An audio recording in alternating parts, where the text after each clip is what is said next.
Hello बच्चों, welcome back in your channel study time 11। Study time 11 में आपका बहुत बहुत स्वागत है। चलिए, हमारा टॉपिक है आज का न्यूरॉन। ठीक, और इसके पहले आप लोगों ने कंट्रोल एंड कोऑर्डिनेशन का इंट्रोडक्शन देखा था और नर्वस सिस्टम्स के बारे में थोड़ा बहुत आपने इंट्रोडक्शन देखा था और रिसेप्टर्स के बारे में पढ़ाया था। तो आज हमारा टॉपिक है व्हाट, न्यूरॉन। ठीक, न्यूरॉन में आप देखोगे कि न्यूरॉन क्या होता है। देखिए, neuron is the structural and functional neurons is the structure and function unit of the nervous system.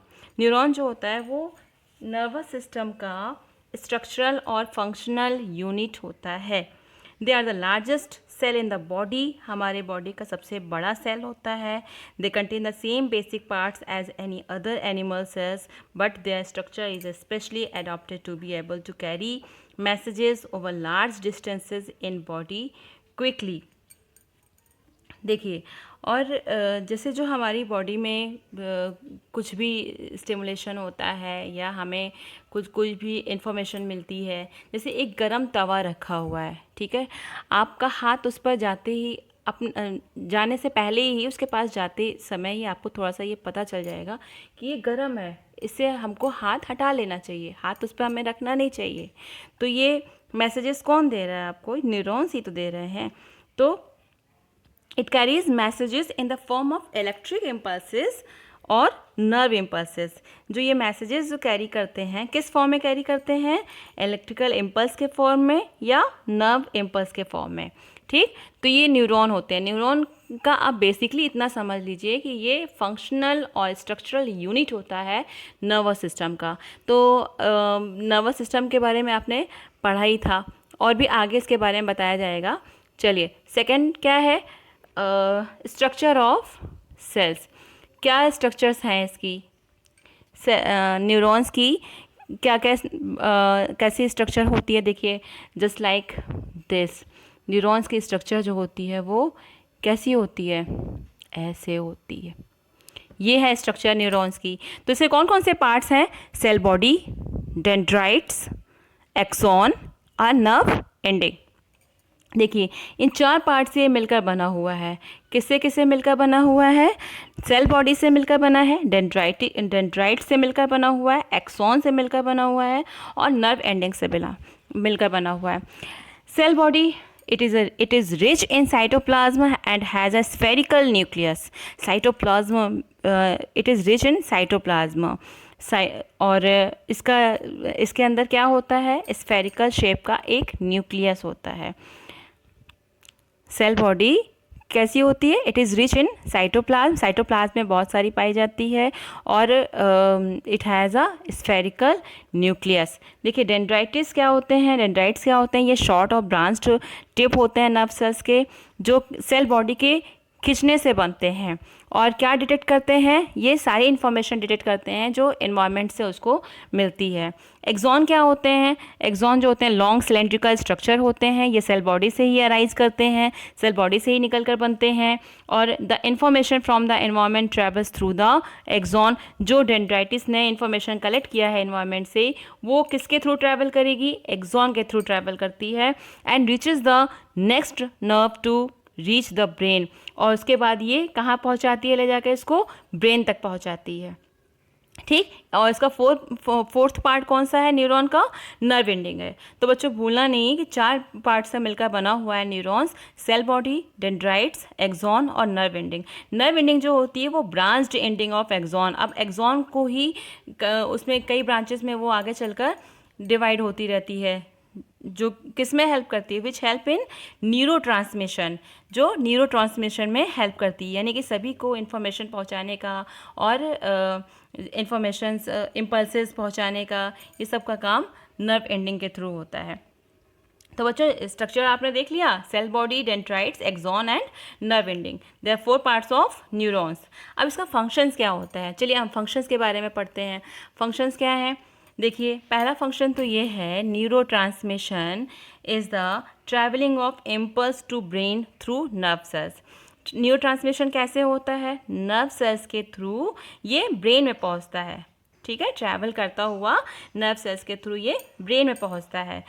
Impulse is the signal transmitted along a nerve fibre. Impulse क्या होते हैं, अभी आप देखिए मैंने आपको बताया कि न्यूरो ट्रांसमिशन क्या होता है। न्यूरो ट्रांसमिशन नर्व सेल्स के थ्रू ब्रेन में पहुंचता है। क्या पहुंचता है, इम्पल्स पहुंचता है ना। तो अब ये इम्पल्स क्या होते हैं, impulse is the signal transmitted along a nerve fibre. Signals होते हैं, इम्पल्स जो होते हैं वो क्या होते हैं, सिग्नल्स होते हैं। और कहाँ से ट्रांसमिट हो रहे हैं, जो नर्व फाइबर्स ट्रांसमिट कर रहे हैं इसको।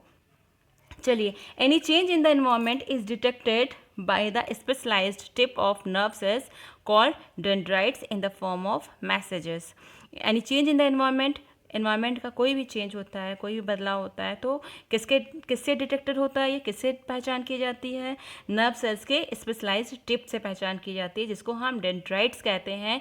और किस फॉर्म में पहचान की जाती है, मैसेजेस के फॉर्म में पहचान की जाती है, वो हमें संदेश देते रहते हैं। डेंड्राइट्स कहाँ पर प्रेजेंट होते हैं, dendrites are present in sense organs. Sense organs आपको पता ही है कि देयर आर 5 सेंस ऑर्गन्स। कौन कौन से सेंस ऑर्गन्स होते हैं, ear, eyes, skin, nose, tongue. ठीक, चलिए, अब electrical impulse travels from the dendrites to the cell body.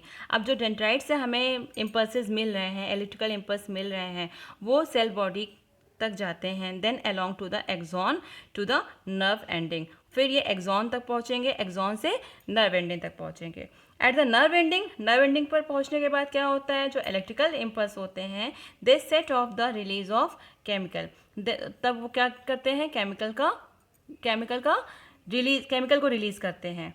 Now, synapse is the gap between two nerve cells across which impulse pass to reach the next nerve cell. Synapses क्या होते हैं, ये synapses जो होती है, दो nerve cells होती हैं, उनके बीच का गैपिंग होती है, उनके बीच की गैपिंग होती है, जो क्या करती है, they across which impulse pass to reach the next nerve cells, जो इम्पल्सेस को पास करने का काम करती है दूसरे नर्व सेल्स को, एक नर्व सेल से दूसरे नर्व सेल्स तक पहुंचता रहता है।